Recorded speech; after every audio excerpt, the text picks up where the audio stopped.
Hello friends, welcome to மக்கள் சேவை channel. இன்றைக்கி நம்ம ஒரு சூப்பரான வேலையை பற்றின தகவல் தான் பார்க்க போகிறோம். அதாவது சென்ட்ரல் பேங்க் ஆஃப் இந்தியாவிலேருந்து தமிழகத்தில் உள்ள எல்லா மாவட்டங்கள்லையுமே வேலைவாய்ப்பு அறிவிச்சிருக்காங்க. இப்போ அந்த வேலைக்கு யார் யாரெல்லாம் அப்ளை பண்ணலாம், இதுக்கு தேவையான எலிஜிபிலிட்டி என்ன, இதை பற்றின மொத்த இன்ஃபர்மேஷன் தான் இந்த வீடியோ பார்க்க போகிறோம். இந்த வீடியோ ஸ்கிப் பண்ணாமல் ஃபுல்லாக பாருங்கள். அது மட்டும் அல்ல, இந்த வீடியோ நிறைய பேருக்கு ஷேர் பண்ணுங்கள். வீடியோக்குள்ளே போகிறதுக்கு முன்னாடி வேலை வாய்ப்புக்குன்னு தனியாக நம்ம ஒரு சேனல் க்ரியேட் பண்ணியிருக்கோம். இந்த சேனலில் மாவட்ட வாரியாக வர எல்லா கவர்மெண்ட் ஜாப்ஸுமே ரெகுலராக அப்டேட் பண்ணிகிட்ருக்கோம். இதுக்கான லிங்க்கை நான் டிஸ்கிரிப்ஷன் கொடுத்துட்றேன். விருப்பம் இருக்கவங்க இந்த சேனலை நீங்கள் சப்ஸ்கிரைப் பண்ணி வச்சுக்கோங்க. ஓகே, இப்போதைக்கு சென்ட்ரல் பேங்க் ஆஃப் இந்தியா இருக்குது பாருங்கள், அங்கேருந்து உங்களுக்கான வேலைவாய்ப்பு அறிவிச்சிருக்காங்க. இது வேலைவாய்ப்பு இல்லைங்க, அப்ரெண்டிஸ்ஷிப்கான ப்ரோக்ராம் தான். உங்களுக்கு தொழில் மாரி கற்றுக் கொடுப்பாங்க, பர்மனன்ட் ஜாப்லாம் கிடையாது. எப்போ அப்ளை பண்ணலாம் அப்படின்னா 7/6/2025 23/6/2025 வரைக்கும் இந்த வேலைக்கு ஆன்லைன் மூலமாக அப்ளை பண்ணிக்கோங்க. எக்ஸாம் பொறுத்த வரைக்கும் ஜூலை ஃபஸ்ட் வீக்கில் உங்களுக்கான எக்ஸாம் இருக்கும் அப்படின்ற மாரி உங்களுக்கு அறிவிச்சிருக்காங்க. இந்த வேக்கன்சி பார்த்தீங்கன்னா ஆக்சுவலி அந்த பேங்க் ரிசர்வ் பண்ணியிருக்க வேக்கன்சி, டென்டேட்டிவ் வேக்கன்சி அப்படின்ற மாரி அறிவிச்சிருக்காங்க. அடுத்த கட்டமாக இந்தியாவில் இருக்க எல்லாருமே இந்த வேலைக்கு நீங்கள் தாராளமாக அப்ளை பண்ணலாம் அப்படின்ற மாரி மென்ஷன் பண்ணியிருக்காங்க. ஸோ ஏஜ் லிமிட்டை பொறுத்த வரைக்கும் 20 வயசுலேருந்து 28 வயசுக்குள்ளே இருக்காங்க பாருங்க, அவங்க அப்ளை பண்ணலாம். கல்வி தகுதியை பொறுத்த வரைக்கும் எனி டிகிரி முடிச்சிருக்கீங்க அப்படின்னா அப்ளை பண்ணலாம் அப்படின்ற மாதிரி அறிவிச்சிருக்காங்க. மொத்தமாக உங்களுக்கு 12 மந்த் ட்ரைனிங் இருக்கும், 1 இயர் ட்ரைனிங் இருக்கும் அப்படின்ற மாதிரி அறிவிச்சிருக்காங்க. ஸோ நீங்கள் பார்த்தா நாட்ஸ் போர்ட்டில் இருக்க பாருங்கள், நேஷனல் அப்ரெண்டிஸ்ஷிப் ட்ரைனிங்கான போர்ட்டலில் ரெஜிஸ்டர் பண்ணியிருக்கணும் அப்படின்றதையும் மென்ஷன் பண்ணியிருக்காங்க. அவங்க அப்ளை பண்ணிக்கலாம். ஓகே, நெக்ஸ்ட் ஏஜ் ரிலாக்ஸேஷன்ஸ் கொடுத்துருக்காங்க. எஸ்சிஎஸ்டிக்கு அதிகபட்சமாக எக்ஸ்ட்ராவாக 5 இயர் வரையும் அப்ளை பண்ணலாம். ஓபிசி என்சில் 3 இயர் வரையும் அப்ளை பண்ணலாம். அந்த மாதிரி டிஃப்ரெண்ட் ஏபிள் பர்சனுக்கு கொடுத்துருக்காங்க. அதெல்லாம் நீங்கள் செக் பண்ணி பார்த்துக்கோங்க எந்த மாதிரி ஏஜ் ரிலாக்ஸேஷன்ஸ் கொடுத்துருக்காங்க அந்த மாதிரி. ஓகே, ஸோ அடுத்த கட்டமாக செலெக்ஷன் ப்ராசஸ். ஸோ ஒன்ஸ் நீங்கள் ஆன்லைன் மூலமாக அப்ளை பண்ணி முடிச்சதுக்கப்புறம் எக்ஸாம் வைக்கிறாங்க. ஆன்லைன் எக்ஸாமினேஷன் தான் கண்டக்டட் பை பிஎஃப்எஸ்ஐ இருக்காங்க பாருங்க, அவங்க தான் எக்ஸாம் வைக்கிறாங்க. முதல்ல ஆன்லைன் எக்ஸாமினேஷன், அது முடிச்சதுக்கப்புறம் லோக்கல் லாங்குவேஜுக்கான டெஸ்ட் வைக்கிறாங்க.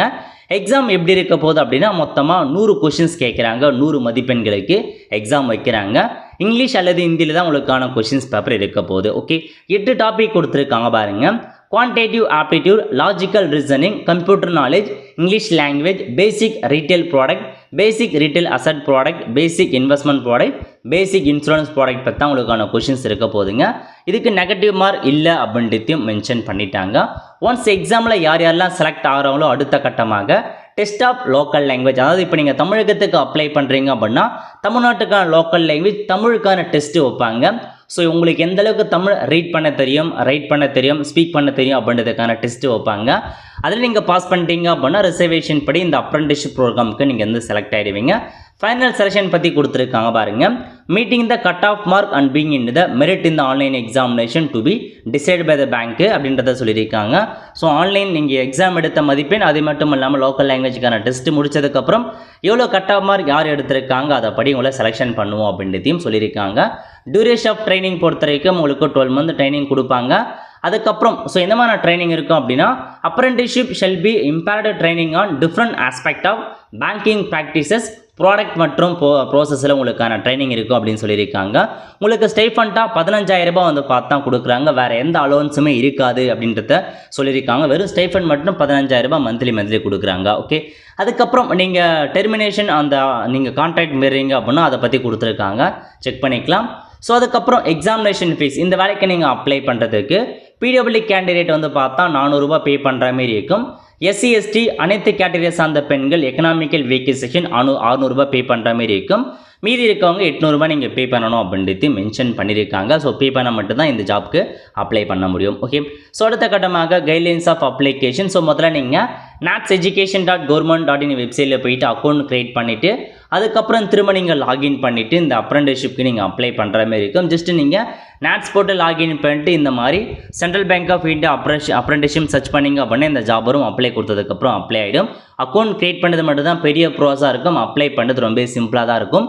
ஸோ நாட்ஸ் அக்கௌண்ட் வச்சிருக்கவங்களுக்கு ஈஸியாக அப்ளை பண்ணிக்கலாம். ஓகே, அடுத்த கட்டமாக உங்களுக்கு வேலைவாய்ப்பு பற்றி அறிவிச்சிருக்காங்க பாருங்கள், எங்கெங்கே வேலைவாய்ப்பு இருக்கும் அதை பற்றி கொடுத்துருந்தாங்க.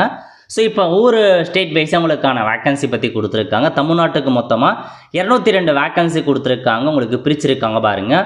ஸோ ஜென்ரலுக்கு எவ்வளோ, எஸ்சிக்கு எவ்வளோ, எஸ்டிக்கு எவ்வளோ, இந்த மாதிரி ஓபிசிக்கு எவ்வளோன்னு பிரிச்சிருக்காங்க. செக் பண்ணி பார்த்துக்கோங்க. ஸோ டோட்டலாக வந்து பார்த்தா தமிழ்நாட்டுக்கு வந்து கிட்டத்தட்ட வந்து பார்த்தீங்கன்னா உங்களுக்கு அறிவிச்சிருக்காங்க எவ்வளோ வேக்கன்சினா 202 வேக்கன்சி தமிழ்நாட்டுக்கு கொடுத்துருக்காங்க. ஓகே, அதுக்கடுத்து ஒவ்வொரு டிஸ்ட்ரிக்ட் வைஸாக எந்தமான வேக்கன்சி அதை பற்றியும் அறிவிச்சிருக்காங்க. நம்ம தமிழ்நாட்டுக்குன்னு எடுத்துட்டிங்க அப்படின்னா செங்கல்பட்டு, சென்னை, காஞ்சிபுரம், ராணிப்பேட்டை, திருவள்ளூர், வேலூர், கோயம்புத்தூரில் 15, தருமபுரியில் 4, திண்டுக்கல், ஈரோடு, கரூர் போன்ற எல்லா டிஸ்ட்ரிக்ட்லேயுமே வேலைவாய்ப்பு கொடுத்துருக்காங்க. அதிகபட்சம் விழுப்புரம், அந்த கோயம்புத்தூர், சென்னையில் உங்களுக்கான வேக்கன்சி இருக்குது. ஆல்மோஸ்ட் எல்லா டிஸ்ட்ரிக்ட்லாம் அறிவிச்சிருக்காங்க. ஸோ செக் பண்ணி பார்த்துட்டு உங்கள் சொந்த ஊரில் வேலைவாய்ப்பு இருக்க போதுங்க. அப்ரெண்டிஸ்ஷிப் தான் ட்ரைனிங் மாரி கொடுக்குறாங்க. ஸோ வேணுன்றவங்க அப்ளை பண்ணிக்கோங்க. நல்ல ஒரு ஜாப் ஆப்பர்ச்சுனிட்டி தான். அப்ரெண்டிஸ்ஷிப் தான். தொழில் கற்றுட்டீங்க அப்படின்னா ஒரு எக்ஸ்பீரியன்ஸ் சர்டிஃபிகேட் கொடுப்பாங்க. அதை வச்சு நீங்கள் ப்ரைவேட்டாக கூட பேங்க் ஜாப்புக்கு வந்து போகலாம். அடுத்த கட்டமாக லோக்கல் லாங்குவேஜ் பற்றி கொடுத்துருக்காங்க. தமிழில் தான் உங்களுக்கான லோக்கல் லாங்குவேஜ். அது கண்டிப்பாக லோக்கல் லாங்குவேஜுக்கான டெஸ்ட் வைப்பாங்க. செகண்ட் லாங்குவேஜ் இங்கிலீஷ் கொடுத்துருக்காங்க தமிழ்நாட்டுக்கு. ஓகே, ஸோ இதாங்க உங்களுக்கான இன்ஃபர்மேஷன். ஸோ செக் பண்ணி பார்த்துக்கோங்க. நோட்டிஃபிகேஷனில் கொடுத்துருக்கிறது தான். ஸோ நாட்ஸ் அப்ரெண்டிஸ்ஷிப்பில் போயிட்டு அப்ளை பண்ணிக்கோங்க. நல்ல ஒரு ஜாப் ஆப்பர்ச்சுனிட்டி. இந்த மாதிரி வேலையை பற்றின தகவல்லாம் வேணும் அப்படின்றவங்க மறக்காமல் இன்னொரு சேனல் இருக்குது, அந்த சேனலை சப்ஸ்கிரைப் பண்ணி வச்சுக்கோங்க. மாவட்ட வாரியாக வர எல்லா கவர்மெண்ட் ஜாப்ஸும் இதில் அப்டேட் பண்ணிட்டு இருக்கோம். வெல் ஃப்ரெண்ட்ஸ், கண்டிப்பாக இந்த பிடிச்ச லைக் பண்ணுங்கள். அது மட்டும் அல்ல, இந்த வீடியோ நிறைய பேருக்கு ஷேர் பண்ணுங்கள். அடுத்த ஒரு நல்ல சந்திப்போம். நன்றி, வணக்கம்.